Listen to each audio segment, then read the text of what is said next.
দেখেন উলামায়ে কেরামের উপরে জুলুমের খড়গ নেমে আসে কিনা মাঝে মধ্যে।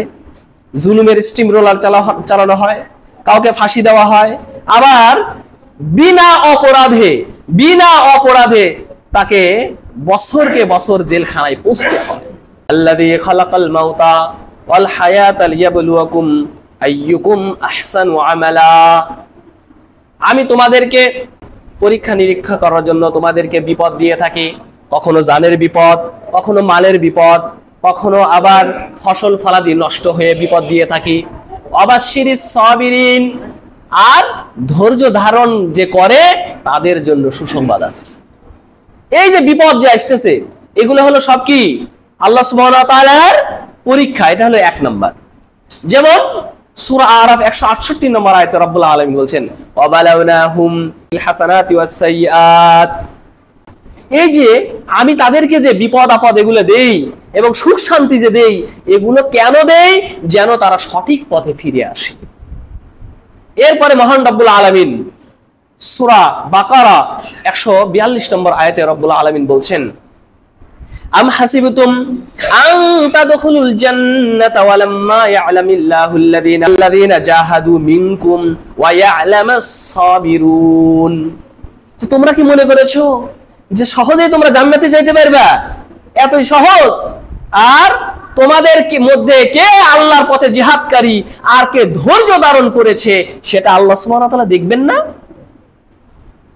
সূরা বাকারা 214 নম্বর আয়াতে রব্বুল আলামিন বলেন আফা হাসিবতুম আন তাদখুলুল জান্নাতা ওয়ালাম্মা ইয়াতিকুম মাসালুল লাযীনা খালাউ মিন ক্বাবলিকুম মাসাতহুমুল বাসা ওয়াদ-দাররাউ ওয়াজুলজিলু হাত্তা ইয়াকুলার রাসূল ওয়াল লাযীনা মা'হু মাতা নাসরুল্লাহ আলা ইন্না নাসরাল্লাহি করিব। মহান রব্বুল আলামিন এখানে বলছেন তো তোমরা কি মনে করেছো সহজেই তোমরা জান্নাতে চলে যাবে? আফা হাসিবতুম, তোমরা কি মনে করেছো এটা সহজেই জান্নাতে যাবে? আর তোমাদের পূর্বপুরুষদের যে বিপদের সম্মুখীন করা হয়েছিল, তাদের দুঃখ দুর্দশা যেটা পৌঁছেছিল, এমনকি তাদের হৃদয়কে প্রকম্পিত করা হয়েছিল, নবী এবং নবী রাসূলরা পর্যন্ত এবং তাদের সঙ্গীরা, তাদের সাহাবীরা পর্যন্ত এই কথা বলেছে মাতা নাসরুল্লাহ, আল্লাহর সাহায্য কখন আসবে, এ কথা পর্যন্ত বলেছে। আর আল্লাহ সুবহানাহু ওয়া তাআলা ঘোষণা হলো আলা ইন্না নাসরাল্লাহি করিব, আল্লাহ সুবহানাহু ওয়া তাআলার সাহায্য হলো নিকটে। সম্মানিত হাজিরিন, তাহলে নবীদের মতো মানুষ, রাসূলদের মতো মানুষ এবং তাদের যারা সাহাবী ছিলেন, সাহাবীদের মতো মানুষ, তারা কতটা মর্যাদাশীল সম্পন্ন। এমন বিপদ আসছে তখন তারা একথা বলতে বাধ্য হয়েছে মাতা নাসরুল্লাহ, আল্লাহর সাহায্য কখন আসবে। আর আমাদের মতো মানুষ, আমাদের একটু বিপদ না আসতে না আসতে আমরা তো হুটহাট শুরু করে দিই। স্বাভাবিক, আমাদের ঈমানটা একটু দুর্বল সেজন্য। কারণ নবীদের মতো ঈমান তো আমাদের হওয়া দুরূহ ব্যাপার, সাহাবায়ে কেরামের মতো ঈমান আমাদের দুরূহ ব্যাপার। এই জন্যই মহান রব্বুল আলামিন একটু সহজ আমাদের কি করেছেন। সম্মানিত হাজিরিন, তো এই যে আমাদের উপরে যে আমরা বলতেছিলাম এই যে মুসিবতটা আছে, এক নাম্বার কারণটা কি? আমাদের পরীক্ষা। এক নাম্বার কারণ কি বলেন? আমাদের পরীক্ষা। দুই নম্বর মর্যাদা বাড়ানো। আমাদের উপর যে বিপদ আপদ আসে, এটা দুই নম্বর কারণ কি? মর্যাদা বাড়ানো। আল্লাহ সুবহানাহু ওয়া তাআলার পক্ষ থেকে আমাদের মর্যাদাকে বাড়ায় দেন।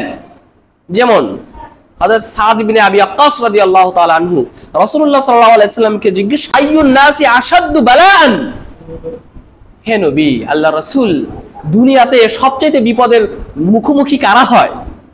তখন রাসূলুল্লাহ সাল্লাল্লাহু আলাইহি সাল্লাম বললেন আশাদ্দুন নাসি বালাআন আল আমবিয়া সুম্মাল আমসালু ফাল আমসাল। দুনিয়ার মধ্যে সবচেয়ে বিপদের সম্মুখীন যারা হয় তারা হলো আম্বিয়া আলাইহিস সালাতু ওয়াস সালাম, মানে নবীরা।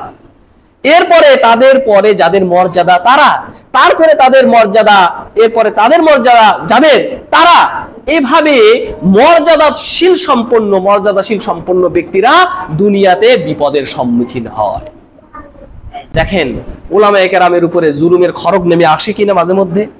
জুলুমের স্টিম রোলার চালানো হয়, কাউকে ফাঁসি দেওয়া হয়, আবার বিনা অপরাধে তাকে বছরকে বছর জেলখানায় পৌঁছতে হয়। এরকম আমরা দেখতে পাচ্ছি তো। সম্মানিত হাজিরিন, এই জন্য এটা মনে করতে হবে আল্লাহ সুবহানাহু ওয়া তাআলা তার মর্যাদাকে বাড়িয়ে দিয়েছেন, এই জন্য তার এরকম অবস্থা হচ্ছে। সম্মানিত হাজরিন, আর একটা কারণ হলো আল্লাহ সুবহানাহু ওয়া তাআলা তার আমলনামা থেকে গুনাহগুলোকে মিটিয়ে দেন। এটা আর একটা কারণ। যেমন মহান রব্বুল আলামিন কুরআনুল কারীমের মধ্যে বলছেন, ওয়ামা সাবাকুম মিন মুসিবাতিন ফাবিমা কাসাবাত আইদিকুম ওয়া ইয়াফু আন কাসীর। রব্বুল আলামিন বলেন, তোমাদের যে মুসিবত আসে এগুলো তোমাদের হাতের কামাই, ওয়া ইয়াফু আন কাসীর, আর আল্লাহ সুবহানাহু ওয়া তাআলা এই কারণে অনেক গুনাহকে maaf করে দেন। এমন কি রাসূলুল্লাহ সাল্লাল্লাহু আলাইহি ওয়াসাল্লাম বলছেন, মুমিনের পায়ে যদি একটা কাঁটা বেঁধে, সে কাঁটার কারণে আল্লাহ সুবহানাহু ওয়া তাআলা তার গুনাহকে maaf করে দেন, তার মর্যাদাকে বাড়ায় দেন। তাহলে দুঃখ দুর্দশা এগুলা আসলে আপনাকে এটা মনে করার সুযোগ নাই ওই লোকটা অপরাধী ছিল, এরকম মনে করার কোনো সুযোগ নাই। অধিকাংশ সময় এরকমটা হয় যে আল্লাহ সুবহানাহু ওয়া তাআলা তার গুনাহকে maaf করে দেন, অথবা তার মর্যাদাকে বাড়ায় দেন, অথবা দুনিয়াতে তার পরীক্ষা চলতেছে। আবার কখনো এর ব্যতিক্রম হতে পারে, পাপের শাস্তি, এমন কিছু পাপ আছে যে পাপের শাস্তি দুনিয়াতেই সে পেয়ে যায়, এরকম হতে পারে। ব্যক্তি বিশেষ হলো তারকে হুকুম লাগাতে হবে। অনেক সময় ব্যক্তি মৃত্যু যন্ত্রণা হইতেছে, মানুষ বলতেছে যে লোকটা মনে হয় দুনিয়াতে খুব পাপ করছে, এই জন্য সে যন্ত্রণায় কাতর হয়ে গেছে।